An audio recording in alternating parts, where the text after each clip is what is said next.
in liberating strife.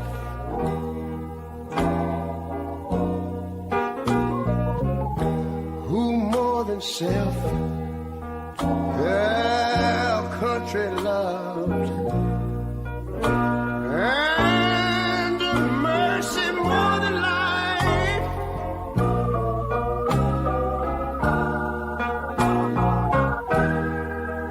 America, America,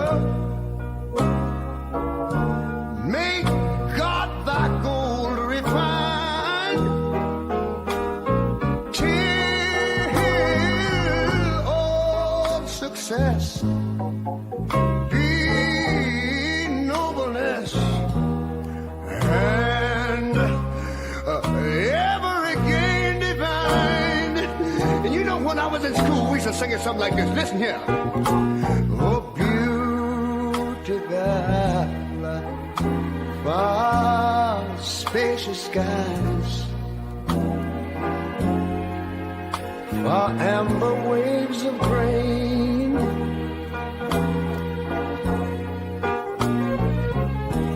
far purple mountain majesties, over the fruited plain. But now wait a minute. Real Boxing with the incomparable Coach Ronnie Shields.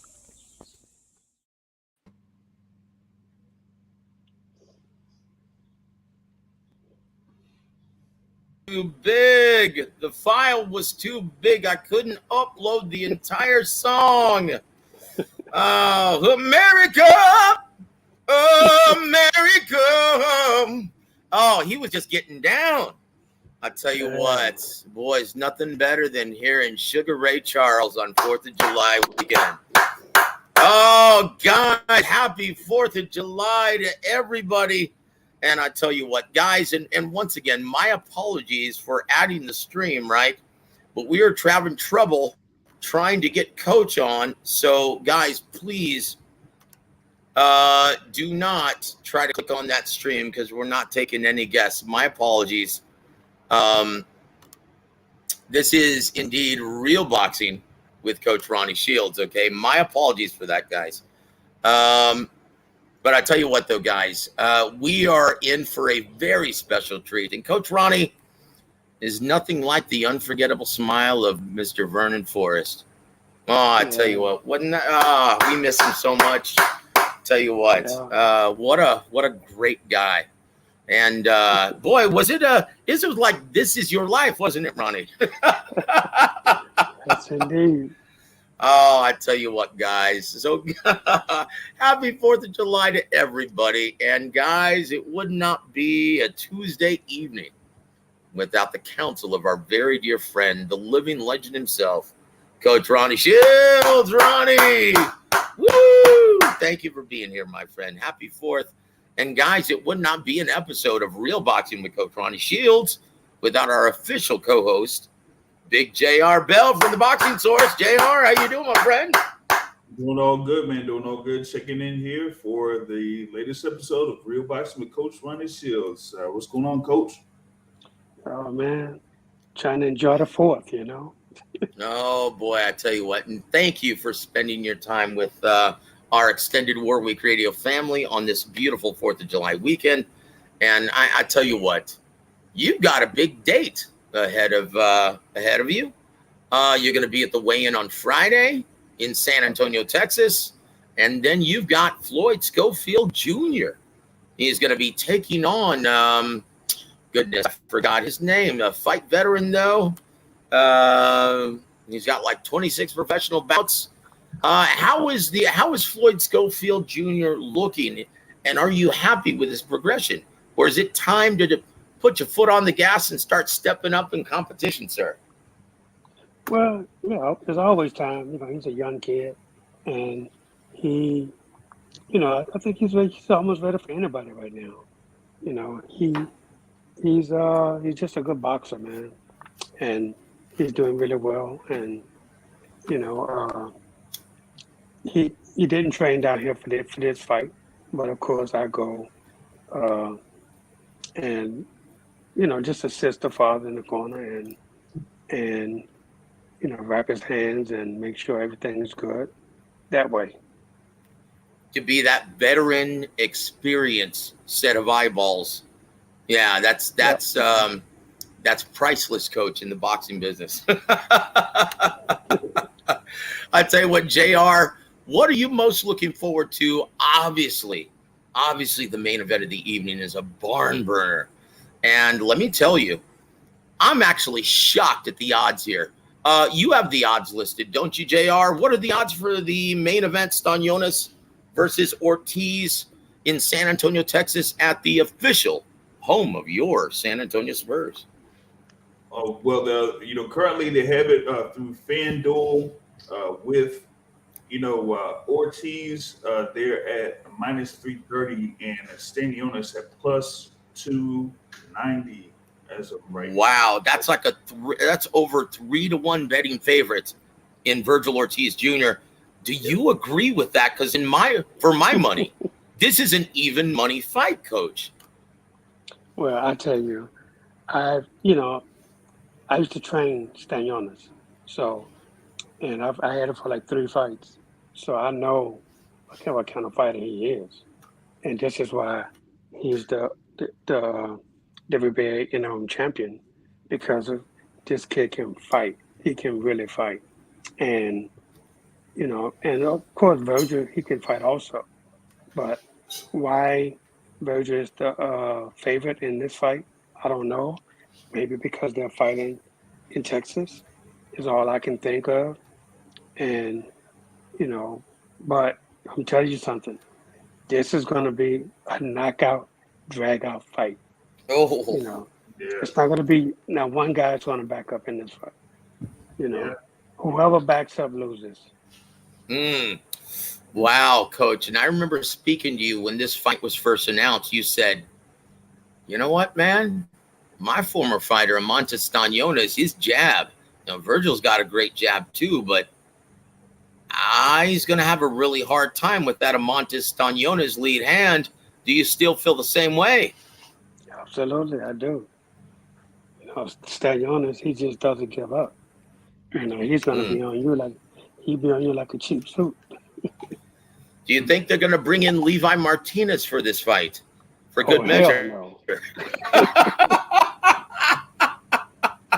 Look, because if those are the odds, guys, that's my sexy pick of the weekend. Guys, almost 3 odds for Amantis Stanionis. I don't know how you can stay away from that. Guys, so our sexy pick, the FightSaga.com sexy pick of the week, is going to be a straight-up victory for Amantis Stanionis, even in San Antonio, Texas. Now, once again, these are all going to be very, very close competitive rounds that are very difficult to score, and it's going to be a jab contest, right? I don't think it's going to be a jab contest, no. Not at all. Oh, let's hear it. You think that left hook to the liver is going to be key? Oh, without a doubt. Stanionis, he goes straight to the body, man. He's going to get in close, and he's going to work both hands. And this kid is always in shape. So, Virgil's never fought anybody like Amantis Stanionis before. Never. And let me tell you something. Stanionis is going to be on him every second of every round. So it's not going to be like you're going to be able to take a deep breath. No. No deep breaths in nothing. Gosh dang, Coach. I'm sorry. I'm going to have to take that TMB Promotions credential. I'm going to have to see it live. You just convinced me, brother. Woo! I tell you what, guys, we're in for a real treat this weekend. And to add insult to injury, JR, you're going to be covering a great fight card from Atlantic City, brother. Don't spend your hard-earned money there. And we're talking about Coach Gogi's former fighter from Colombia, Royman Hard-Headed Villa versus, the phenom, Jerron Boots Ennis in your main event on Showtime Sports. And guys, once again, we're addressing this right now because obviously we're going to address the big pink elephant in the room. well, once facts or fiction starts. So don't worry. We're going to pick the brain of Coach Ronnie Shields and get his thoughts on what just transpired this past week, right? But Coach Ronnie, what say you? Is there a possibility for an upset, or is just Jerron Boots Ennis, is he just too good? I think Boots Ennis is just too good. This kid, man, he's I know his father really well. And his father has always, whenever I see him, whenever I ask about his son, he say, man, my son's live in the gym. When he's not training himself, he's training fighters. He's training other people. So talking about Bozy, huh? Bozy? Absolutely. Yep. I've been knowing him for a very long time. But let me tell you something. Boots has everything it takes. Boots' name should be mentioned with Errol Spence, Terrence Crawford. His name should be mentioned up there too. Because that's just how good he is. And, no matter what, the winner of that fight is going to have to look at Boots next. Wow. I tell you what, is it just a coincidence, Coach, that Ortiz Stanionis is happening on the same weekend as Jerron Boots Ennis via? You think we have a collision course coming? Well, that's a strong possibility too, because all three of those guys, in my opinion, they definitely, their name should be listed as next for either Crawford or Spence. And if not, then the one of the two fights have to fight each other. Yep, that's it. I can't see, after the two fights happened between Terrence Crawford and Errol Spence Jr., I can't see them staying around defending their titles at 147. So, guys, you're looking at the future of the welterweight division this weekend. And I think that's the purpose. I think that's the purpose here. And in the co-main event of the Showtime card, wow, talk about the future of 154 or 60. You're looking at Yoelvis Gomez versus Marquis Taylor. Coach, there's a lot to love about this guy, but obviously in his last fight, he showed that he's still a little green and he needs some work. But there's a lot to like about Yoelvis Gomez, isn't there? Oh, yeah, absolutely, man. This kid, he can really fight. And I've been on Marquis Taylor. He trains at my gym a lot, too. He comes and spar with my guys. And, Marquis is a really good fighter, too. Different punching power, I think, in this fight. And that's got to go to Yoelvis Gomez. And, I believe it's going to be a really good fight. But let me tell you something. Marquis Taylor is the most awkward guy you're going to ever see in a boxing ring. Wow. This guy, he fights like a spider, He throw punches from every angle. It looked like he have 10 hands inside that ring. And he gives everybody problems. So I'm telling you, this is going to be one of the most awkward fights you're going to ever see. Oh, man. And for a textbook fighter like Yoelvis, that might be a little difficult to handle, huh? That's going to be tough, man, because Marquis he's going to be all over him. He's going to be throwing punches. He's going to be wrestling. He's going to be doing everything. And Yoelvis is going to have to figure it out. But, it's not easy. It's not going to be easy. It's not going to be easy for him. If he wins, it's going to be tough because Marquis is coming. Wow, and that's your co-main event of the evening. And, well, you know what? Tom Brown, he wants to see what he has before he starts regularly competing at the 10 and 12 round levels, right? Yoelvis Gomez. Just like we just saw this past Saturday night in Toledo, Ohio, with big baby Jared Anderson getting his, by far, toughest test to date for the first time in his young pro career at age 23, going 10 rounds strong with former IBF heavyweight champ Prince Charles Martin. I tell you what, Coach, let me just read you this quote on Twitter from Rick Glazier. He said this: Oh boy. And once again, he's got that matchmaker's eye, but he doesn't have that trainer's eye. So we want to hear what you have to say, Coach. He goes, quote, yes, Jared Anderson won, but he needs to greatly improve on the following. Needs to close his mouth as it's always open while in action. Needs to stop pulling straight back. He walks straight in. Needs to use more angles and move laterally. He gets hit with shots that a top fighter shouldn't get hit with. He needs to move his damn head. Overall, I give him a grade of C+. End quote. Now, hold on. Now, I'm going to read you Bruce Trampler's quote, his tweet, right? And this is the matchmaker, Hall of Famer for Top Rank. He said, quote, I was very proud of Jared Anderson last night. Lots of pressure, toughest opponent to date, classy and ex-champ Charles Martin. Finally got rounds under his belt. We know a lot more about where Jared is now and where we believe he can go, end quote. So who's got the beat here, Coach? Bruce Trampler. Mm-hmm. ¿Por qué, sir? Why? Because, he's right. Look, Jared is 23 years old. He's a young heavyweight.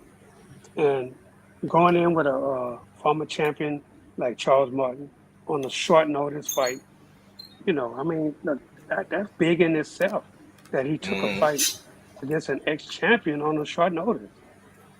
And Charles Martin really looked like he was in good shape. He did. So he didn't look sloppy or fat or anything like that. He looked like he was ready to go. And Jared, he was being himself. Yeah, of course. Look, this is boxing. You're going to get hit. Simple as that. And, on some occasions, you're going to get hurt. But Jared proved that he has a good chin, and he proved that he belonged in the upper echelon of the heavyweight division. I mean, that's all he did. That's all he did was prove it.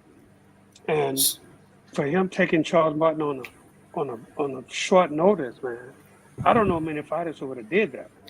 Yep. Considering, how good Charles Martin really is, and especially being a former champion. So, but Jared, I gave him 8 out of 10 rounds. Yes, sir. And, look, the few shots he got hit with, he proved that, look, I can take the shot and I can come back. And he finished strong in the 10th round. So he proved himself to me. Of course, absolutely. So why is everyone really stinking on Jared Anderson right now? Oh, yeah, he's the next big bust in American heavyweights. Why is everyone stating that? Is it the Emmanuel Stewart quote? Joseph, resumes, records, and trinkets are for fans, writers, and network executives who don't quite understand what they're looking at in the ring just yet. Is that it? That's it. Simple. You know what? I'm going to just have to make a soundbite, and whenever someone says something ridiculous like that, I'm going to just play that rather than responding, right? Yeah. Well, But here, go ahead, sir. I'm sorry, Coach. No, the thing about it is people want to see knockouts every fight. And it just don't happen. It just don't. This is the sport of boxing. You're going to meet guys that can take a really good punch, and and he saw that. He's seen that himself now. Now he knows I can't knock everybody out. Simple as that. It's not going to happen. But for him to take the fight on short notice and win 8 out of 10 rounds, in my opinion, I think it was great. And he really, I thought he looked good. And there it is. James, Brother James, do you have anything else to add or ask Coach Ronnie about this matchup? Yeah, on that, on that particular matchup, the situation was, with Jared taking on Charles Martin on short notice. Yeah, that was like a really big, thing for him, given that Charles Martin is not, not something where he's just an ex-champion. But, a lot of times when you have fights of this, where they have situations like this with the last-minute opponent, it's like, either the last-minute opponent is coming off of, just being there for 2 weeks, just getting ready, fresh out, getting out the bed, so to speak, and getting in the gym for the 2 weeks before their fight that they come into. Charles Martin didn't really have that particular situation. he had really been in the gym for a good amount of time before he pretty much got the call. Like, you could see that. Yeah, you could see that. I've seen him, a few times over at Top Rank Gym in Las Vegas. Since April, February, whatever it was. Mm-hmm. So, for me, it was a matter of, okay, when was Charles Martin going to get a call to actually have a fight take place? Yeah. But in this instance, they said, hey, since you've already been, working out and been ready and been in the gym, hey, if you can come in here, we got you this spot. And he said, yeah. So he was definitely ready for this particular fight and showed with his experience that he can still catch people off guard, and he caught Ennis a couple times. Yeah, it's a difficult style matchup, Coach. Jumping in against a crafty southpaw who can crack. Yeah, heavy hands. Once again, guys, 29 wins, 26 knockouts on Charles Martin's resume. But I will say this though, Coach, and you never had any trouble with this, but for some reason, some fighters seem to have a lot of trouble competing at home. Do you have any experience in that, and why do you think that is, sir? Well, it's hard because, they want to put on a good show for the crowd, and, sometimes they go out their way to do things that they normally wouldn't do.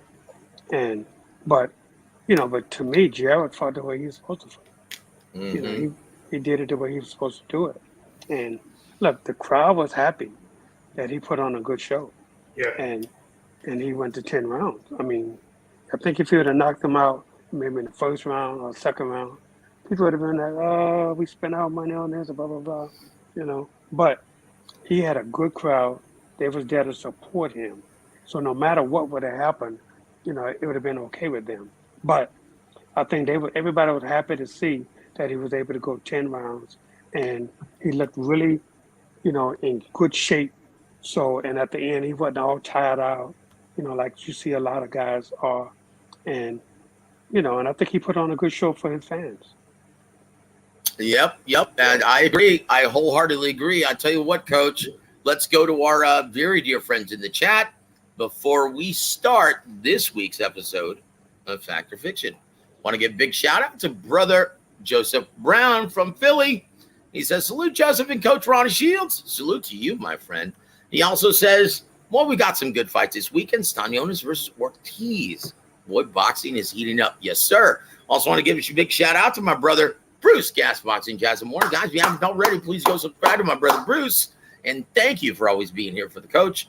And our brother, Tony Manzano. We love you, brother. Thank you from the Florida Keys. And he says, Coach, can you explain to me how underrated Vernon Forrest is? Because people really don't talk about him that much anymore. Former junior middleweight, WBC champion, former badass at 147 as well. Boy, he made Sugar Shane Mosley at the time when he was a pound for pound king, made him look like a bobblehead, didn't he? I tell you what, Coach, how special was Vernon Forrest, not only as a fighter, but as a person?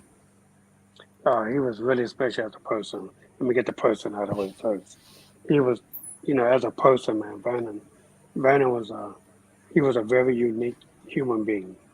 I don't know if many people knew this, that Vernon, he bought a house and he made it out of a home for people who, for elder people who had some kind of sickness or whatever. And he had doctors and nurses and everybody, there 24/7, making sure these people was okay. A lot of people don't know this. But that's just his character. That's who he was. And Vernon, man, he was just such a great guy. And, and he loved the sport of boxing. And he loved the competition. That was his main thing. Competition, fighting the best guys that he can fight. And he was just, it was just so good to work with him. We had a lot of fun together. We spent a lot of time together. He came when I was working with Holyfield in the gym with George Ben and Luduva. Holyfield told Luduva about Vernon, And said, okay, bring him in. We'll let him spar with Pernell Whitaker. And he did, and he did so well with Pernell. They said, well, no, we got to have this kid. We got to have him, And so, so Vernon started fighting on cards with Holyfield. And then he started doing his own thing too with others. And man, it was just such a pleasure to work with him. We had a lot of fun in the gym, and we hung out even when we wasn't on training. He was just a great guy, man. And and everybody said he could fight. Simple as Yep. boxing was it for him. He went to the Olympics. He did pretty good there. The Barcelona games, right? Barcelona? Yes, Barcelona, yes. And then after that, and I'll never forget this, when Shane Mosley was at the height of his career. Yep. Pound for pound king. You just beat the brakes off of Oscar. And yep, sure did. And so everybody was saying, man, don't fight Shane, don't fight Shane.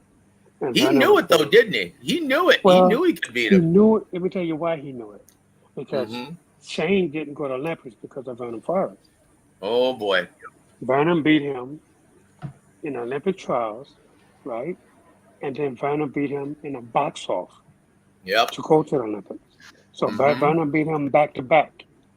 And I'll never forget when I first started working with Vernon, he said, I want Shane Mosley. And I said, man, sooner or later you're going to get him. Just got to keep running and keep doing what you do. He said, I want him. He said, because he can't beat me. And man, was he ever right? Because he beat Shane back-to-back. Mhm. And man, Decisively, coach. yeah, it was but he told me that, he said when I first started working with him, Shane Mosley cannot beat me. Mhm. And Yep. and I believed it. I did. I believed it. And I told him, I said, man, but and after he beat Shane twice, man, he was on top of the world, and but Vernon, man, he such a great guy, and I'll never forget him. Yeah, it's hard to forget someone as genuinely good as him, and that's how ultimately he met his demise. Unfortunately, the untimely passing. He was sticking up for someone who had just been robbed. Well, it wasn't someone, it was him. He got robbed. Oh, was it him? He got robbed. Yeah, he got robbed. Oh boy. Yeah. He was at a gas station with a kid. Well, this girl he used to go with. He was at the gas station. The kid wanted to. Vernon stopped to get some gas. The kid wanted to go buy some stuff, so Vernon gave him a few dollars to go in the store. And these two guys pulled up, and one got out with a gun. And I don't know if they knew Vernon or not, but from what I understand, the guy put the gun on Vernon and robbed him. And then the guy in the car must have panicked and took off. So the other guy started running. So Vernon ran after him. But Vernon had a gun in the car. He did have a gun in the car. And he ran after him. And the guy ran into this apartment complex or something. And Vernon couldn't find him. So on the way back, there was another guy coming toward Vernon. Vernon put his gun on this guy. He thought he recognized the guy and said, hey, was you the one that just robbed me? And the guy put his hand on and said, hey, man, not me. I'm going home, like that. And so Vernon wasn't sure if he was one of the guys that was in the car. So then Vernon, he wasn't sure. So he turned around and walked away, going back to his car. And the guy turned around and shot him. Oh my gosh.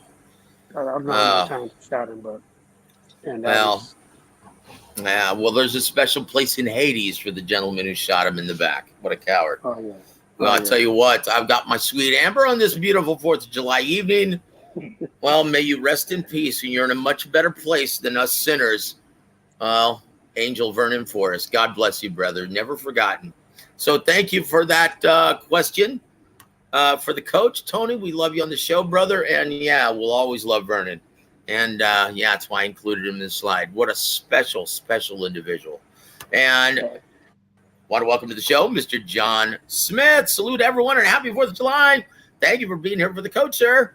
Hope you like the intro that I made, especially for this show. Now, maybe you can say something about this. Maybe you know something about this. I don't know. Sid UK says, I believe Amanda Stanionis had an operation recently too. See, I thought that he stated, I thought this was just maybe voice to text.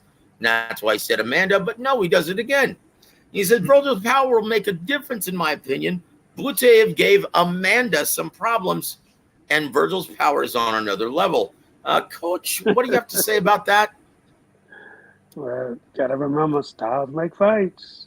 And there it is. And there it is.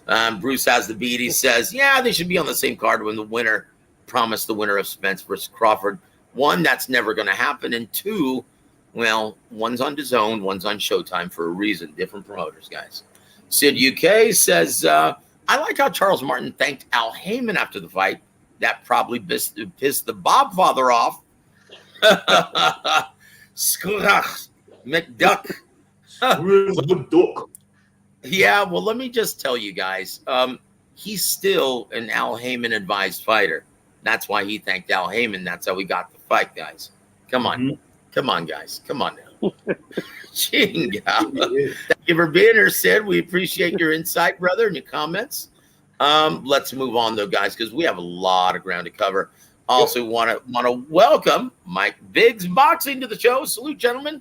Coach Ronnie Shields. Yes, thank you for being here and supporting the coach, sir, on this beautiful 4th of July. Also, my brother, Punchy. You know, I've been meaning to ask you, Punchy, is that Animals from Pink Floyd in your avatar? One of my favorite albums of all time. It just doesn't get any better than that. See, I'm a prog guy. I love prog rock. That's my first love. I'll tell you what, but thank you for always being here, man, for the coach. Also, my brother, J.D. Spades. Kid Austin by KO this weekend. Woo! And he also has the beat. J.D. Spades is lurking. Vernon, the Viper Forrest, rest in peace. Boy, he's in a much better place than we are. But I tell you what, though, guys, God is good. God is great. And, you know, enjoy as much time as you have on this earth, guys. It's a precious, precious commodity, and we're not getting any more of it. I also want to welcome Miss B to the show. Shout out to Coach Ronnie. We miss you when you're coming back to B Mania. Thank you for being here and enjoying the coach's show, sir. Show, ma'am. Let's see. And guys, I think that's about it.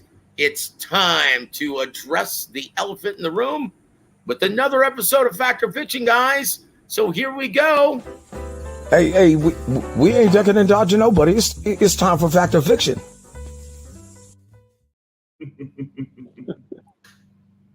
I want to thank Floyd Mayweather Jr. for actually participating in this edition of Fact or Fiction. Guys, what'd you think of my Floyd impression? What'd you think, guys? Not bad? Wait, listen. Oh, jeez. Joseph, let me tell you something. You see, Coach Ronnie, we got Coach Ronnie here. It's Fact or Fiction. It's the 4th of July. That actually sounds more like AB, brother. No. Let's do it again. Hold on. Let's do it one more time. We ain't ducking and dodging nobody. It's time for Fact or Fiction. Hey, we ain't ducking and dodging nobody. We ain't ducking and dodging nobody. Yep. So, guys, it's time for number one for Fact or Fiction. JR, please, the honor, sir. All right, here we go. Fact or Fiction with Coach Ronnie Shields. You ready, Coach? Let's do it, man. All right, number one. FanDuel Betting Online is justified in listing Canelo Jermell Charlo as a much closer odds matchup Then Stanionis versus Ortiz, fact or fiction? I think it's a fact. Wow. I think You it's a think fact. you think it deserves to have much tighter odds than the war this weekend? Oh yeah, no doubt, no doubt. It's going to be a good fight, man. And look, everybody, again, just got to look at the style matchups between Charlo and, and Canelo. Just look Mm-hmm. at it. You know, Canelo had problems with speed, and Mm-hmm. and that's going to And be the trouble for jab, him. and the Absolutely. jab, and the lateral movement. Yep. Mm-hmm. That could be a problem for him. And he's just going to have to catch him early if anything. But that's when Jermell takes a good shot too. So they just can't say, oh no, this it's not going to go like that. Yeah, it's going to go like that. You know, trust I love it, Coach. I tell you what, though, let's get down to it, guys. We're already 36 minutes in. So, Coach, what were your thoughts when you found out the news? Hold on. So, this was reported by Chris Mannix, right? He said that Jermell's team decided not to go through with the fight against the undisputed super middleweight champion Canelo Alvarez in September. He said, well, because of mental issues and because of the 2 years of inactivity, because he just says he wasn't going to be ready for the fight. Coach, would you like to set the record straight, sir? What actually transpired? well, they got to understand. Fans all when Canelo signed his 3-fight deal, the Mm-hmm. fans already was throwing out Jamal's name out right away, and it's Canelo who gets to pick, Mm-hmm. not Yep. not David Benavidez, his name was on the list. David Morrell, his name was on the list. Jermell Charlo's name was on the list. Jermell Charlo name was on the list. Errol Spence name was on the list. And there's a few other guys' name that was on the list. And so everybody and their mama picked Jamal, Mm-hmm. except for Canelo. And that's the problem when the guy, you give a guy a pick, say, okay, here's our list, point to who you want to, and but Jamal had been talking about Canelo for a while anyway, and so Mm-hmm. everybody just assumed it was going to be Jermell Charlo, but Mm-hmm. Canelo picked Jermell because both are undisputed champions, Mm-hmm. and that's the reason that he picked Jermell. He thought undisputed versus undisputed, that sounds great in itself. When you got two undisputed guys fighting each other. So, and it was Canelo's pick. So he chose Jermell Charlo, not Jamal. And that's it. Simple as that. Mm. And that's it, huh? That's it. And there it is. And there it is from Coach Ronnie, straight from the mouth, straight from the head trainer. There it is. Now, Coach, what about I tell you what, this is coming up in Fact or Fiction number 2, isn't it, Big JR? Yep. Well, let it fly, brother. Let it fly, my friend. All right. To continue on with as I say, Santos Saul Alvarez Barragan. Whoops, did I say his government name? All right. Number 2 in Fact or Fiction.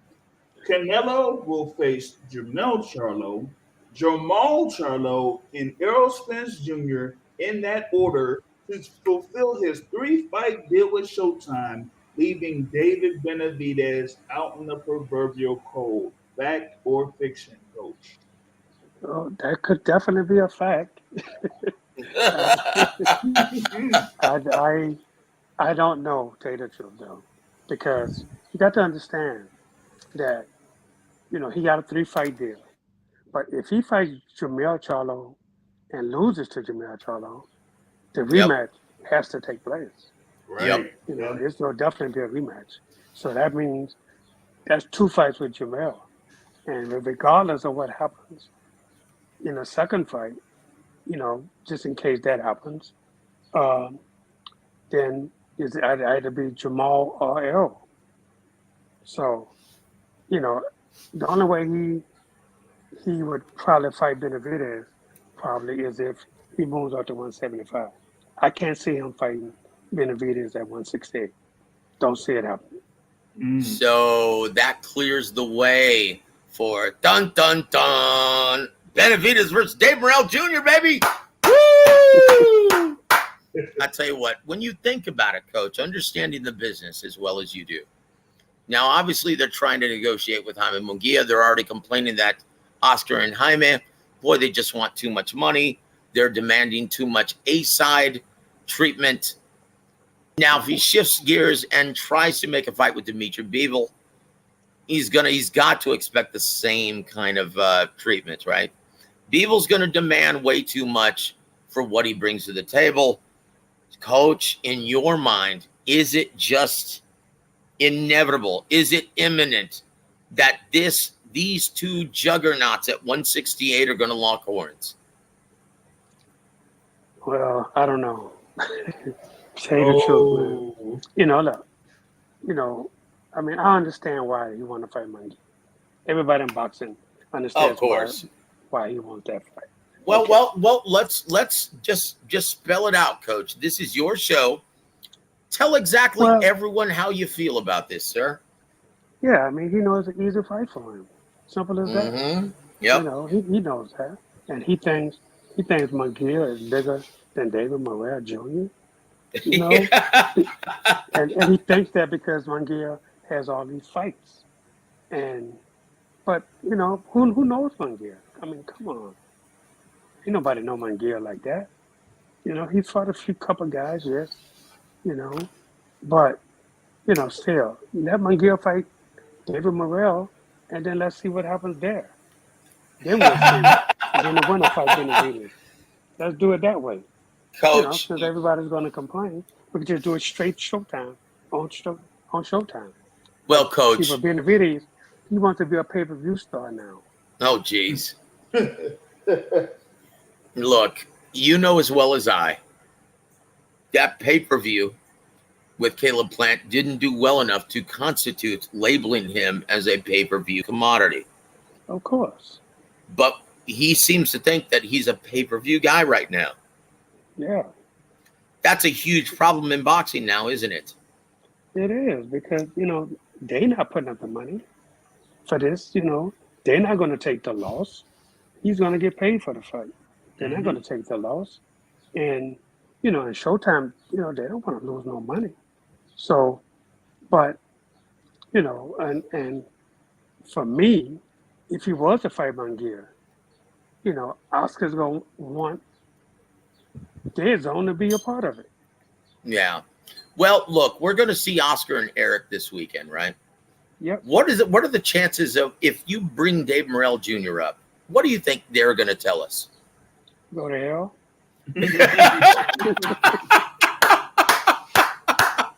Yeah, not in those words, but yeah, in a roundabout sort of way. Yeah. You think?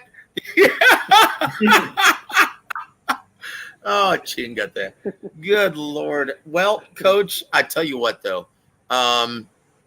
Yeah, in my opinion, I really like, honestly. No. I'm going to read a quote to you. Now we're going back to this. And oh, boy. I have a real problem with this, Coach. Now, this is what Steve Kim tweeted, right? Yeah, exactly. He goes, quote, "On Friday, it was revealed that Alvarez would be facing Jermell Charlo, the reigning undisputed champion at 154 on September 30th. And guess what? This is actually an upgrade from Big Charlo." End quote. Coach, your thoughts on his comments, sir? Yeah, I can't comment on people that's stupid, that don't know the game. You know. He just utter shit out of his mouth. Pure shit.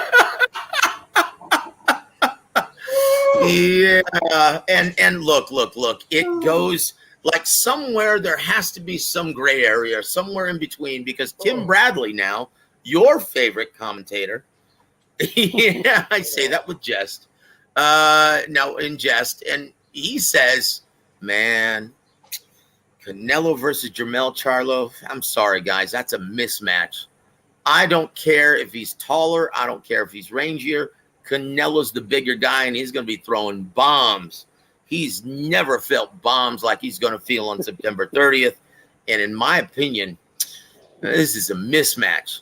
Coach, your thoughts on both of those comments and the reality of what this matchup brings on September 30th? Doesn't shit plus shit equal shit? Nothing from nothing needs nothing. You got to have something. Oh, Billy Preston, may he rest in peace. I'll tell you what, God bless Billy Preston, the fifth Beatle, don't you know? So would you like to follow up with anything? Would you like to expound on anything that I just stated? Not the Billy Preston stuff, but everything else.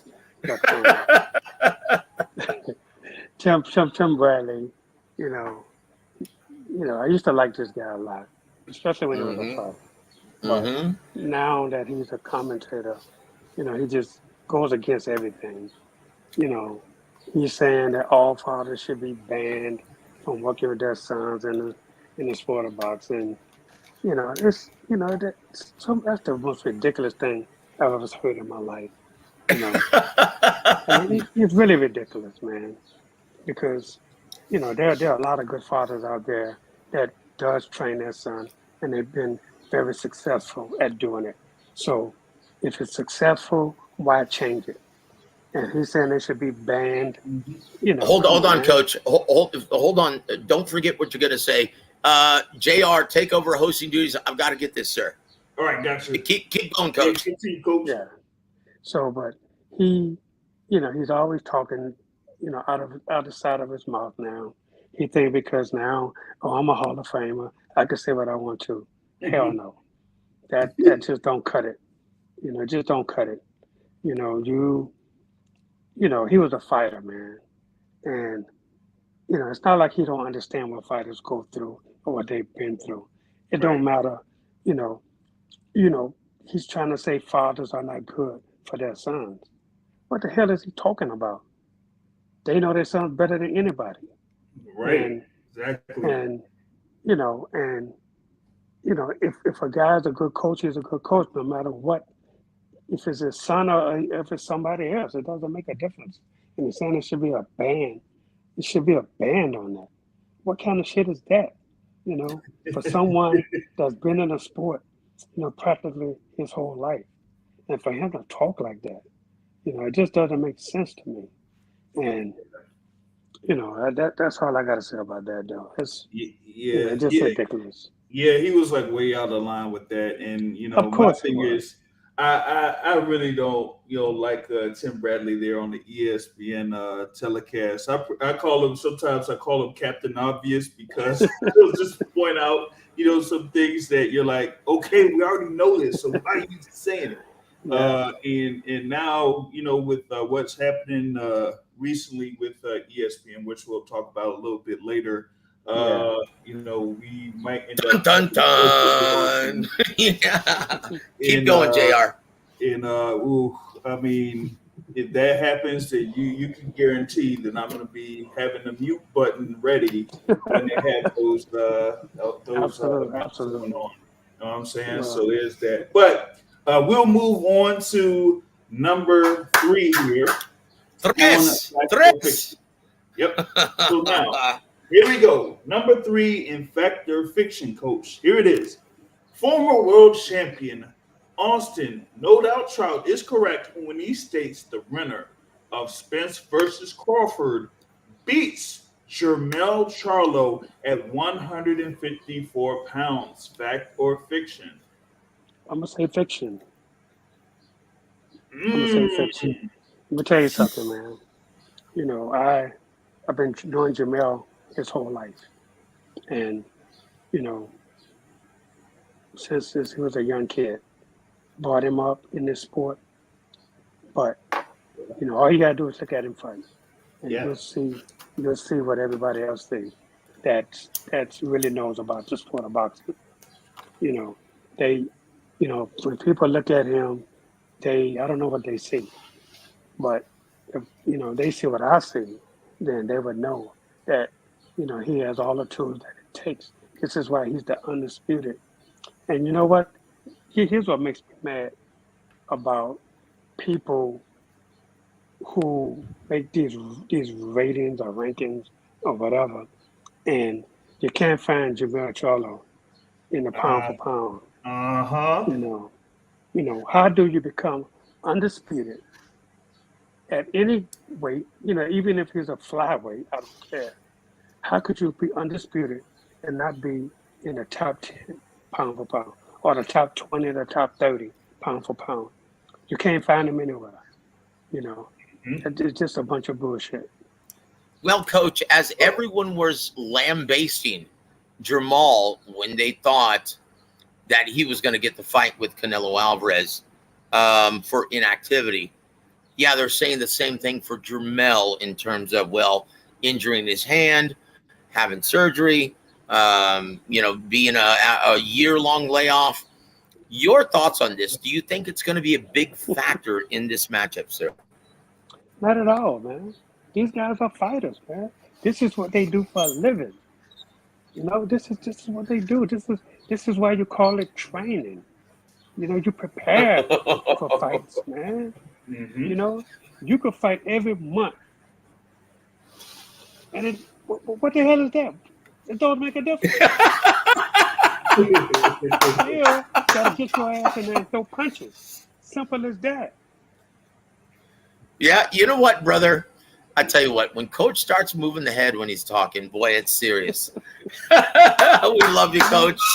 It doesn't make sense, man. Hey. You could be out 50 years. It don't make a difference. You're a fighter. That's what you do. Yep. If they send you, we'll send you, and they send you forever. And the thing with the whole thing about the disrespect of, as I call the mainstream media, there with Jermell Charlo, like I've seen it month after month, they leave him out of the pound for pound list, and with one, what did they say, that 4-letter network in particular, multiple people within there have Jermell Charlo outside of their top 10, but they have a certain fighter that has lost multiple times and lost recently, still within their top 10. But that doesn't really matter for me, because pound for pound rankings that you can check with boxingsource.net, yes, you will see Jermell Charlo in the top 10 of the pound for pound rankings. Okay. And guys, please, before you close your Chromebooks, or before you close your whatever, your computers, shut them off. Please don't forget to bookmark the boxingsource.net. Thank you very much, guys. So we move on. Khalid, welcome to the show, sir. Thank you for always supporting the coach. And he says, that was good, Joseph. Salute. I don't know what you're talking about, brother. It cost me a lot of money to get Floyd Jr. to introduce Fact or Fiction for Coach Ronnie today. I don't know what you're talking about, brother. So we want to welcome Punchy. He says, Fact or Fiction, McSmith is a giant piece of mierda. Well, you said it, brother. I didn't. That was a wah. That was a wah. What the hell is a wah? Oh, he meant war. That's right. Sid UK, he says, Oscar could make Munguia fight cans to get to a 51-0 record and retire. And that could be his way of pissing Mayweather off. If Oscar stayed off the yayo and used his brain in a petty way, that would be epic. No comment. We're going to see him this weekend. No comment. And the Phantom, welcome to the show, sir. And thank you for supporting the coach on this beautiful 4th of July. He says, yeah, I got Charlo winning. Well, you know what? That's the unpopular pick, but The handicappers have this, well, almost an even money fight for a reason. How often are the handicappers wrong on their pre-fight prognostications, Coach? You know what? I don't know because I never look at their stuff, so I don't know. Well, and not very often, sir. They must see something that most fans don't, just like you, sir.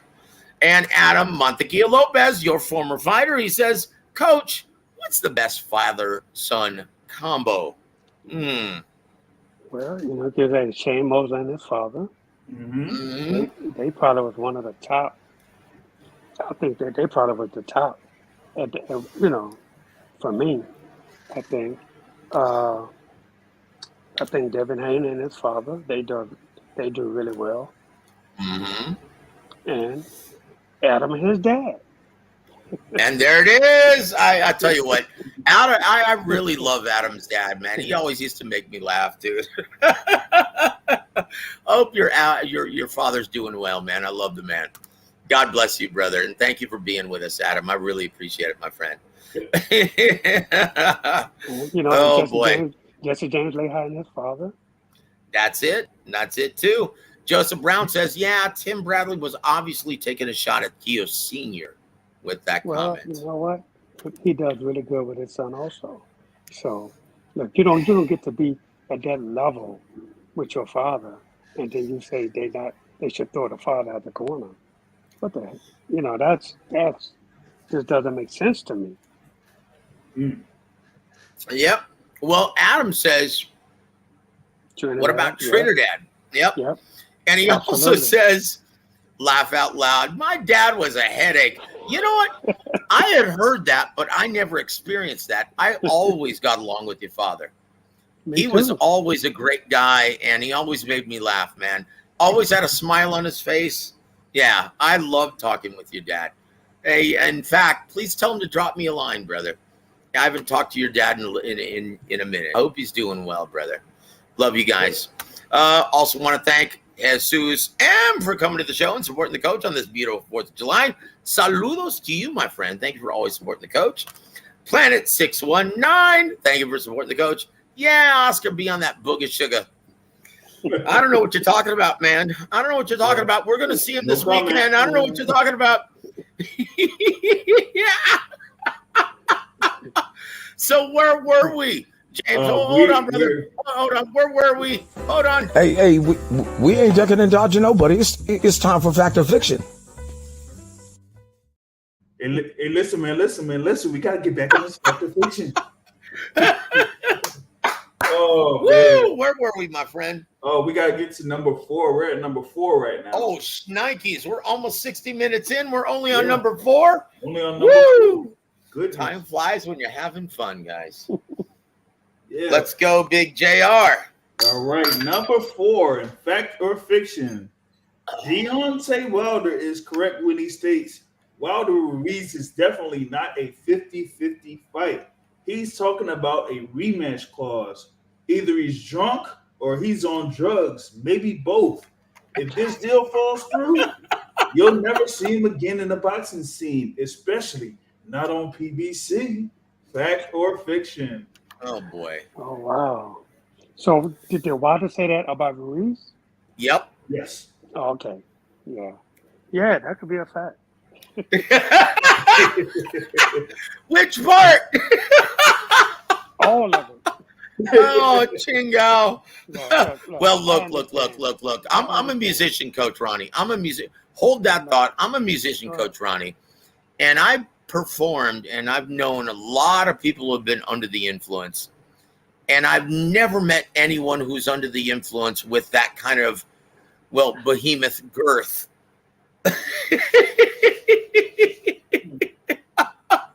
Maybe I'm wrong. Maybe Andy Ruiz is the first, but I don't know. As you were a coach, my apologies, sir. So look, if Ruiz thinks his name is bigger than Wilder's, he got to be crazy. There's no way. There's no way. He doesn't deserve a 50-50 split, and he can't ask for a rematch clause. I mean, for what? Neither one of them have anything. They fighting to try to get a shot at the title. Why would they use a rematch clause for that? I never heard of that before. Yeah. You know, I mean, if they was fighting for something, of course, then you say, yeah, if one of them guys was champion of something, even if it was a interim or something like that, you can say that. But you can't say that and you're fighting for nothing. That doesn't make sense. Oh, I guess Andy Ruiz is like, hey, as unified champion, I beat Anthony Joshua. I should get a better split. I mean, I have more belts. Hey, you know I what? don't know, man. That's a good Andy Ruiz Jr. impression, JR. I'm thankful for the opportunity. Like, but if you're thankful, what are you thankful for, man? Come on, man. Like, this is a bad situation. Ruiz Jr. and his dad, Ruiz Sr., don't understand the business. They don't, see that Wilder is the, main. I think they should call Tim Bradley.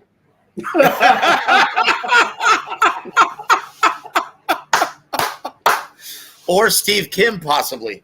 Yeah. Yeah. Either or. Chingao. The two minds of boxing. Chihuahua, dude. Now, look. JD, you're a great guy, and I love you on this channel, and thank you for supporting the coach. But please, never, ever, ever bring up Tony Jr. on this channel ever again. And I'm saying that in all seriousness, guys. This is not a laughing matter because, well, Coach Ronnie, you know why, right? Yeah, I know. So please never bring up Tony Jr. on this channel again. Anyone, ever, ever, ever, because I don't have anything kind to say. And with all the respect I have for his father, Tony Sr., yeah, I don't want to cast aspersions, right? So there it is. Am I wrong in stating that, Coach? No, not at all. Not at all. So let's move on, guys. Joey Chaz, thank you for supporting the coach, sir. Marcos Chaz now. He goes, Coach, why is there no buzz for Bud versus Spence? Are they nervous at PBC right now? Why would they be? Look, I think in the next, you're going to start hearing a lot more about it as it comes along, man. Yeah. It just, it's too, Showtime has a lot of fights coming up almost every week now. Yeah. They don't want people to forget about those fights either. Although Spence and Crawford is a big fight. But this is why they did all the press tours and all this other stuff but people, I see something on them every day. So I don't know what people are talking about. Guys, wait for fight week. Once again, wait for fight week. It's going to explode. You're going to see this fight everywhere during fight week. Like a la Mayweather versus Cotto, right? Yeah. You're going to see it erupt, guys. Yep. And he retracts this and says, no, they're not nervous. They've got Canelo. Guys, why do you think they got the green light to offer Canelo that huge contract? Got to be a reason. I didn't see DAZN offering him that contract. Did you? Or ESPN? Nope. And there it is. JR, the next one, my friend. All right, we're getting right into it. Number 5 for fact or fiction. All right, here we go. Bim Rodriguez and Sonny Edwards should be in either London, England, or San Antonio, Texas. The 112-pound unification bout isn't big enough to be on neutral soil. Huge blunder by Eddie Hearn. Fact or fiction? Well, that's a fact. That's a fact. He got to go. You have to go to San Antonio or to the UK. Yep. I mean, you have to. Yep. Now, go ahead, Coach. I'm sorry. No, I mean, these guys are known throughout where they're from. So why not go to where they, where people know them? Yeah. People respect them and people root for them, you know.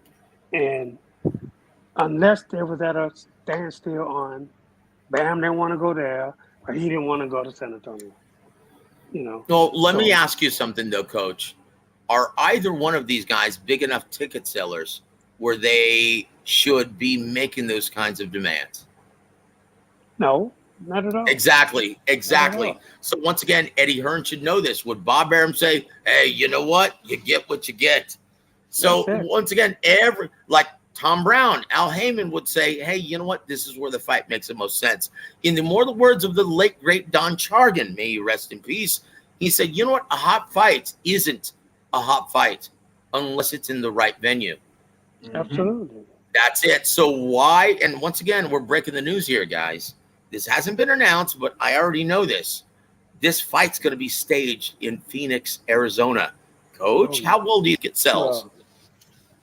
The tickets are sell great in Phoenix, but the television won't. Oh, boy. I honestly, Coach, I don't think either one does well in Phoenix. No, Phoenix is a good fight town. It is a good fight town. Yeah. Absolutely. Well, let's just hope for the best because, to be honest with you, go ahead, I really sir. believe not a lot of people know either one of those guys in Arizona. No, they don't. So Like they if you have to put a put big support. if you put this fight in San Antonio, Texas, how big would it Sell be? it sir? out. Sell Yep. it out. That's it. That's They it. could put that fight in the Alamo Dome. Yep. It'll That's be it. great. It would be huge, guys. Huge. So once again, what does this say about Eddie Hearn's knowledge of the American market, sir? He doesn't know it. Simple. Exactly. And dude, enough said. That's it. Oh, we want to welcome our brother from Corpus, Mr. Mario Munguia. Thank you for supporting the coach on this day. Yes, guys, thank you. Please hit the like button. And Mario, we need to get you on this panel one of these days, brother. And yes, he agrees with you, Coach. And he's from the South Texas area. Huge in the Alamo Dome. Yes, indeed. So instead, it's going to Phoenix, Arizona, guys. Phoenix, Arizona. Yep. Shoulda, coulda, woulda. JR, what's the next one, my friend? Well, we got number 6 coming up, but before I go into that, with the previous one on number 5, looks like Sonny Edwards has a little bit of a motivation of sorts in this fight against Bam Rodriguez because if he wins, he will be able to go on a dinner date with Clarissa Shields. So, oh, goodness gracious.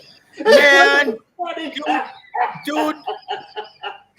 You know what, dude? Sonny Edwards doesn't even come up to Clarissa's belly button. Come on now. I have to give it a say. He's not big as her leg. Dude, I'm sorry. Look, until he can ride the Rattler at Fiesta, Texas in San Antonio, right? He's not even tall enough to go on most roller coasters. Come on now, Sonny Edwards with Clarissa Shields. Hey, Ronnie, could he handle that much woman? Like I say, it's your question.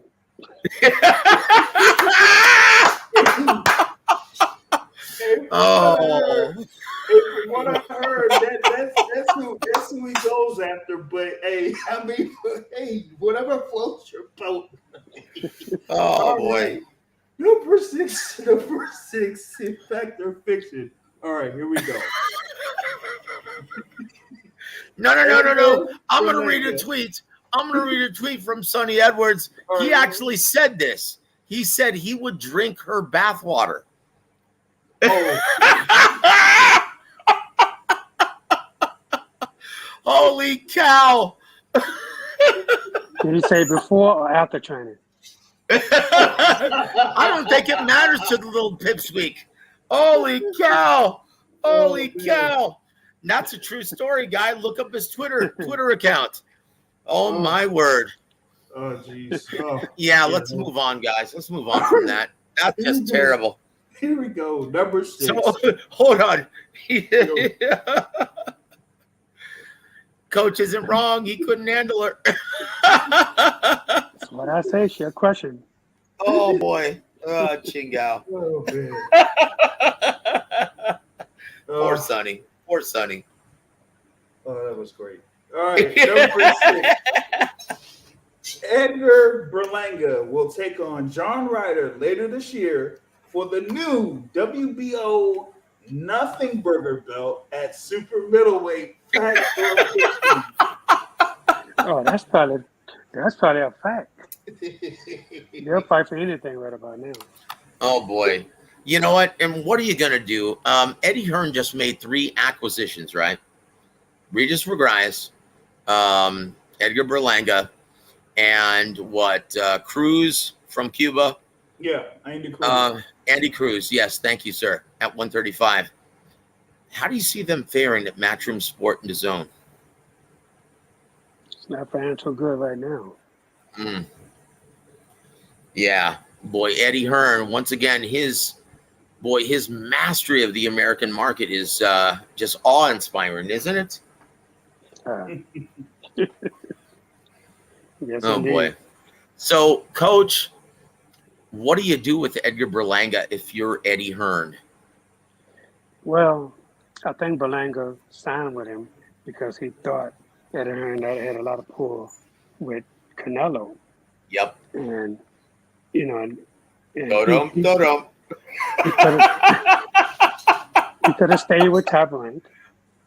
He could have went with PBC, who has everybody, you know, and he ended up with Eddie Hearn because he thought he was going to get Canelo. And boy, did that go sour for them. Oh boy. Now he really has nobody to fight, really. No. I mean, you know, yeah, so he has to turn with a guy like John Ryder, you know, and there's no money there, Nope. you know. But, you know, it'll do good in New York because Berlanga has a base, has a fan base in New York. So, But you know what? Does he does really beat well. John Ryder, though, Coach? Does he beat Yeah, John Ryder? Absolutely. You think so? I do. What I did you believe What so. did you think of his performance against Jason Quigley week before last? I didn't even see it. And there it is. And there it is. That says it all now, doesn't it? That says it all now, doesn't it? So I tell you what, big quandary for Eddie Hearn. Guys, look into it further. There's a reason why he's actually trying so hard to secure these deals with the Middle East and not the zone. That says it all now, doesn't it? That says it all. Big JR, what's the next one, my friend? All right, we're going quickly into number 7 in Fact or Fiction. Coach, are you ready? Do it. All right. Alexander Usyk will ditch the WBA heavyweight Oh, belt man. and the mandated pairing with Daniel Dubois because a measly $6 million purse is not worth his time nor worth risking the massive money fight in Saudi Arabia with Tyson Fury in January. Fact or fiction? Fiction. Wow. He's not going to dish that belt. No way. I don't see him doing that. You know, he wants to fight Tyson Fury. And, you know, he has to have all the belts in order for him to keep making that money. You know, like $6 million, you know, that's a lot of money. That's not, you know, that's not trash. That's a lot of damn money. It is. You know? It is a lot of So, money. But, you know, look, he knew, you know, fighters know when they get into this sport how it works. They know this. You know, in certain fights, you're going to make a hell of a lot of money. And in certain fights, you're not. You know? And Yep. if you don't think $6 million is a lot of money, ask a whole lot of fighters. They'll slap the shit out of him. Well, the only reason why we're saying this on Fact or Fiction, Coach, is because he turned down roughly estimated between 14 and 17 million to fight Tyson Fury. Yeah, but that's in Tyson Wembley. Fury. That's Tyson Fury. And that's a difference. Plus, you're fighting for undisputed. You know? That's a big difference. You Very know, good points. I agree with him. You know, I wouldn't have took that either. You know, because he know that the fight could do a lot better. You know, he could make a hell of a lot more money. And he understands that. You know, but against Dubois, who has nothing. He has a ranking, is all he has. He's the number one guy, mandatory for the WBA. So that's all he's bringing to the table. So that doesn't do nothing for fans. So he should be glad and take the $6 million. Yeah, and that's the thing there with Alexander Usyk. I know that, people say, like, with Usyk, he's had his couple of fights with Anthony Joshua, and those fights with Anthony Joshua has brought him, a lot of money, and that kind of affects his, sense of worth. But thing about it is that, with the fight against Tyson Fury, one, like you said, he isn't going into that fight against Tyson Fury without being undisputed. I think that's, that's been his intention, the whole time, is to, try to become a two-division undisputed champion, one a cruiserweight, one a heavyweight. And he will, do what it takes in order to keep the belts that he has in order to, make that fight with Tyson Fury for undisputed. So he says, you know what? Hey, maybe he's going to, go through this fight here against Daniel Dubois, get through that, and then set up everything for Tyson Fury and undisputed there in January. So, yeah, I think that's going to be, what we're going to have. I think they scheduled this bout, Usyk Dubois, for August 12th or something like that. So, yeah, I think that's still going to go ahead over in Poland and whatnot. So Yeah. Guys, my apologies. The kids are already starting early, and I'm out here on my patio enjoying the beautiful, beautiful San Antonio weather on July 4th. So I had to go by and tell them, hey, 15 more minutes, right? I'm going live here around the world. I'm going live. So with the legend, Coach Ronnie Shields. So guys, we have 15 more minutes before the kids just run amok. So as you were, JR. All right, so yeah, with that, we're going to move forward and we revisit this thing here with the four-letter network. All right, number 8 in Fact or Fiction. Here we go.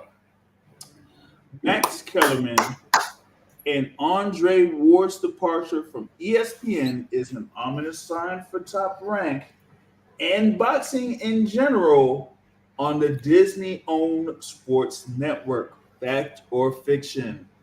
I think that's a fact. Oh, boy. I mean, but they're not just laying out the boxing guys. They doing a big layoff. I Yep. mean, this 7,000 personalities, Coach. Yeah, this is huge, man.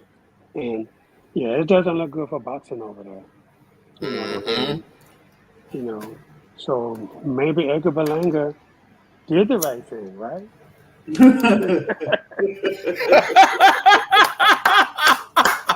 Well, I will say this though, guys. The demise of one platform is not good for the sport as a whole. No. Right? This is not good, guys. No, so it's once not. again, support ESPN, tune in. Don't just stream this shit live, guys, illegally. Okay, tune in. Go to the network.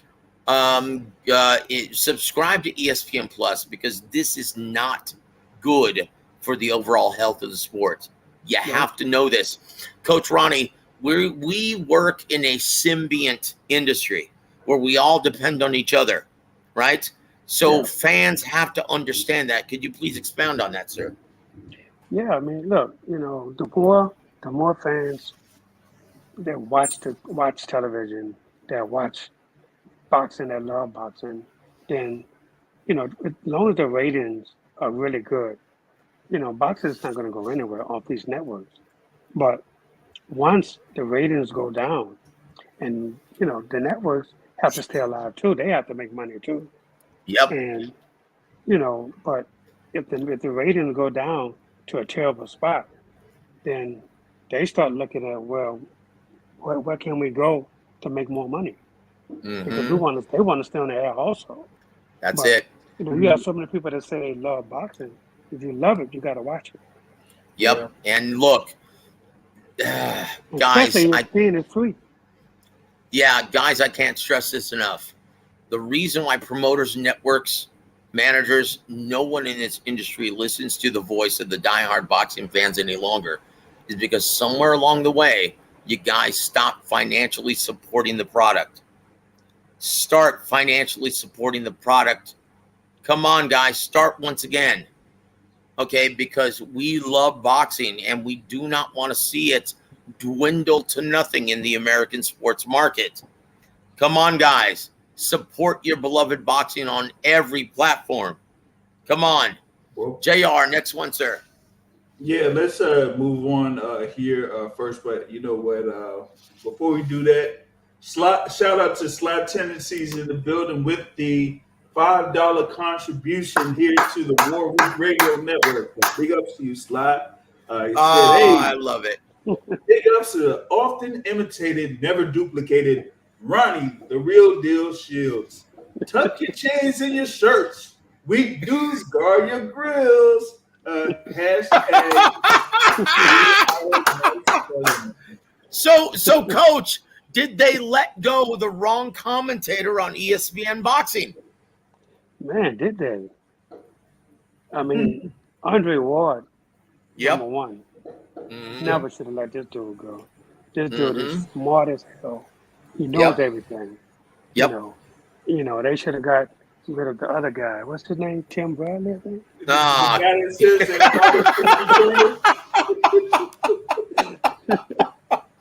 Oh, Chihuahua. But thank you, Sly, for always supporting the coach, man, on Tuesday evening. Thank you for always supporting Warwick Radio. God bless you, my friend. Let's move on to the next one. Or did we finish with that fact or fiction? Yeah, we finished with number 8. We're moving over to number 9. So Very good, sir. Here. Number 9 in fact or fiction.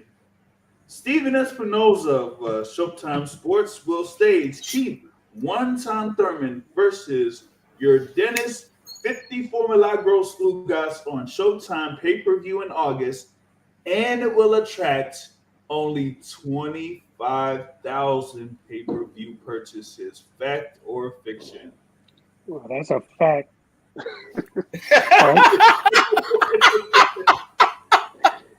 Here's my thing, right? Why would they want to put that on pay-per-view? Why do that to themselves? You know, I think, certain fights, you want to make money on every fight, right? Mm-hmm. But who in the hell no Ugas? And who in the hell no Keith Thurman? Pay-per-view? Are you serious? They want to put that on pay-per-view? Oh, I tell you what, Miss B. They could even put that on the Nickelodeon channel. You know what, brother? If Showtime continues its success, and I heard it through the grapevine, right? You may start seeing fights on Nick at Night, MTV, Paramount Plus, CBS. You've heard the same thing, haven't you, Ronnie? Oh yeah. Yep, and there it is, guys. There it is. This is huge. This is huge for boxing. But Miss B has a very good question. Ronnie, is that a soccer jersey? If so, what team? No, I'm gonna let you read Please. Xavier Bocanegra. That's it. Oh, the young man from the Rio Grande Valley. I tell you what, the X-Man, Xavier Bocanegra. Guys, be on the lookout for that young prospect wreaking havoc. That is a big kid fighting in the little division, isn't he? Yes, he is. What weight is he currently competing in, sir? 122. 120. Oh my gosh. That dude doesn't look like a biscuit shy of. He looks like a biscuit shy of 140, sir. He's big for his weight. Boy, he can crack like that too, can't he? Yeah. Yes, he can. And there it is. And Sly, and once again, thank you, Miss B, for the comment. Sly says, can't believe they let Ward and Kellerman go. Well, it's a damn shame. Yeah. Well, I don't know about Kellerman, but Ward, yes, for sure. Yeah. But with the silver lining, JD Spade says, yes, Andre Ward to take Abner Matas' place on Showtime. Yes, please. Look, I love me some Abner Matas, but as a commentator, He's a great guy, guys. He is a great guy, but oh, jeez, come on, Abner. Yeah. But JD Spades might have the beat on that one, though. Yep. Nope. He sure does, in fact. He sure does. Yep. Oh, and Nicholas Parra, welcome to the show, sir. He says, that is a mierda pay-per-view fight. Yeah, that has no business being on pay-per-view, guys. No business. Next one. We're running out of time, sir. Next one. We're getting close to almost 90 minutes. So number 10 in Factor Fiction. Here we go. Despite offering Shakur Stevenson a 75-25 purse split, undisputed lightweight champion Devin Haney has no real interest in facing Shakur Stevenson. Fact or fiction? That's a fact. You don't want to go that route. Yeah. He'll go up to 140 pounds before we do that. Yeah, and I feel like Dev is due to go up to 140. Yeah, of course. Regardless, No, it's not. I don't think he would duck Tank, but I think he realizes that making that weight at 135 to fight a guy like Tank, he might not be as strong as he wanna be. But I think if the fight was to fight at 140, I think he would really take it. Absolutely. Yeah. And the thing also with Shakur, or at least this is from my perspective, I don't see it being as lucrative or lucrative enough for Devin to really go for it.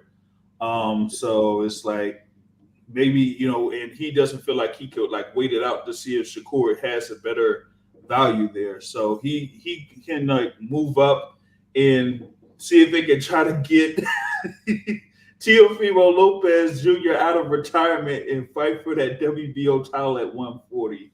So there's that. Look, guys. Look. This is my take on this, Coach, and I'm sure you're going to agree with this. You could give Devin Haney a 90-10 split, but right now there isn't enough money in that matchup to even make that worthwhile. Even 90% of that purse for the overpaid Devin Haney. Come on now. Yeah. Come on now. So, guys, in all realism, was this really anything? Like a lot of these YouTube channels, they're gonna remain unnamed, right? But they're talking about this like this was actually a real offer. Oh my Coach, come on, set the record straight, Coach. Come on now. No, it's just talk, man. Joe. Just talk. Joe, you have no idea how many people are running with that. Oh my God. Well, obviously I do. That's why it's in fact or fiction, brother. Hold on, one more time, guys. Hey, we ain't ducking and dodging nobody. It's time for fact or fiction.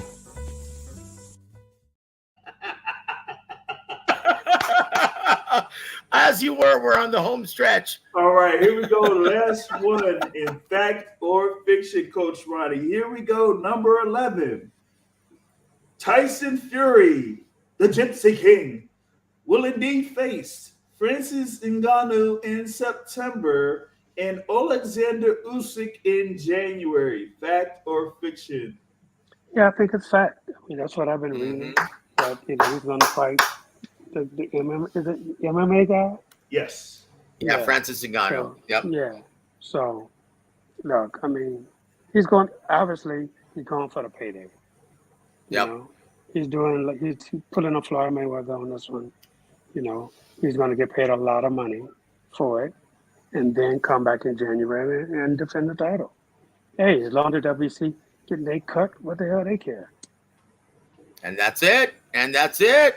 I tell you what, Coach Ronnie, you just survived fact or fiction. You're not ducking and dodging nobody, brother. Woo! Oh, shoot. What does the word on the street mean these days anyway? But we'll talk about this. The word on the street is that Disney had to cut $30 million in revenue. I believe that.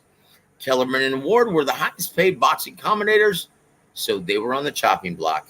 Well, what's Tim Bradley worth then? 2 bits and a quarter. I will say this, Coach. Perception is everything. In my opinion, and this is just my humble opinion, right? I think a huge problem with ESPN, that platform, and I love Joe Tessitore. He's a pro. He's a great guy, and he's a professional. He's got a great voice, but he will always be synonymous with B-side boxing, right? B-level boxing as the voice for such a long time, Friday Night Fights. Right. In your mind, Coach, if you had your druthers and if you were an executive of ESPN, who would you hire as the voice of ESPN big-time boxing? Now? Yep. I mean, you mean after Joe Tessitore? Yep. Oh, shit, I don't know. It's got to be someone like, honestly, get Al Michaels to start calling boxing. Now, once again, this is a very good question, Jim Lampley, right? Yeah. Just like a prize fighter, timing is everything. And because I do this all the time, right? I do this for all kinds of regional events in Texas. If you haven't done it for 5, 6, 7 years, you lose it. Your timing isn't there. It's very difficult to direct traffic on that level. And that's why Jim Lampley, well, he's not doing it anymore. He's just elected to retire because in his mind, I don't think he believes he can do it at the highest level any further. Would you agree with that, Coach? Yeah, I agree with that. Absolutely. And there it is, guys. And once again, so that's what's happened to Jim Lampley. But I will say this. Think about Al Michaels, synonymous with big-time sports. He's called the World Series. He's called the Super Bowl. He called, do you believe in miracles? Yes. Yeah. He called the 80 Olympics. Right? Yep. The Miracle on Ice. He made that call. Why not get him out of retirement and actually call boxing? Al Michaels. Well, we wish we could actually summon the brilliance of Pat Summerall. That would be amazing, wouldn't it? So if you had to pick anyone, who would you pick to be the voice of boxing, sir, on ESPN? Wow, that's a hard one, man. See, Pat Summerall, the brilliance of Pat Summerall, right? Right. And he made the most of what little came out of his mouth. Yeah. And it was you remember, you're a Cowboys guy. You love Pat Summerall. And so he was like, Eggman to Urban, touchdown. And that was it. That was it. That's all he had to say. And it was brilliant, right? Right. So would you actually ask someone like Joe Buck, Gus Johnson? Gus Johnson is good. Yeah, that's what I'm saying. Why not? Gus is really good. Gus Johnson, ESPN. Johnson, come on now, guys. He's Because really, really good. Don Chargan taught me this, and one of the last things he ever taught me, Joseph, in any entertainment field, perception equals reality. Yeah. Perception quickly becomes reality. And honestly, even if you have a big time fight on ESPN, it feels like a secondary B-level event, doesn't it? Oh, yeah. See, I know Gus really well, too. Gus was a really good guy. And I think he would really do good. And there it is. Let me make the call. Woo! And there it is. And guys, JR will give you your parting shots before the living legend, Coach Ronnie. Yeah, with reference to, that topic, like I said, Gus Johnson for me is like the pick. I mean, he really brings out the most in, the games, particularly with college football that I watch. He brings out the most in the plays that he does there. And, I think that would kind of like be a boost there for ESPN to do. But, ESPN is kind of like ESPN right now, and they're cutting a whole lot of stuff. So I don't know how they'll be able to work that. So we just have to see how this thing goes. And this goes into, the previous topic in reference to the layoffs in the sport of boxing in general. Yeah, I think Top Rank really has some work to do here within the next, 6 months or so. Because hey, if they can't get some things going, then hey, ESPN could say, hey, you know what, we ain't getting enough here. They're not getting enough for what they're putting out for the budget. So they'll say, hey, we'll let you go. We could spend less money on something else and lose less money by investing in something else. So yeah, guys, from what I've been told, their annual budget, top rank for 30 events every year, is $93 million. Wow. So they need to get a better return, a bigger return for that. So thank you, JR, for being the host and the voice of Fact or Fiction. Thank you, brother. You're our Gus Johnson, my friend, on this channel. So, Ronnie Shields, your parting shots on this beautiful 4th of July. As always, watch Warwick Radio, and you can always follow me at official Ronnie Shields on Instagram. Guys, on behalf of Big JR Bell and the Boxing Source and the living legend himself, the incomparable Coach Ronnie Shields, I'm little old Joseph Heron. You've been listening to Warwick Radio. Have a great holiday, everybody. Oh, beautiful, far heroes proved in liberating strife.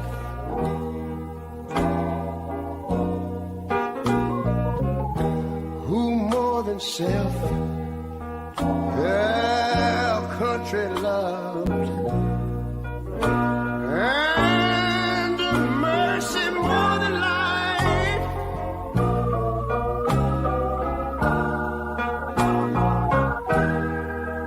America, America, make God thy gold refined, till all success be nobleness, and ever again divine. And you know, when I was in school, we used to sing it something like this. Listen here. Oh, beautiful, far spacious skies, far amber waves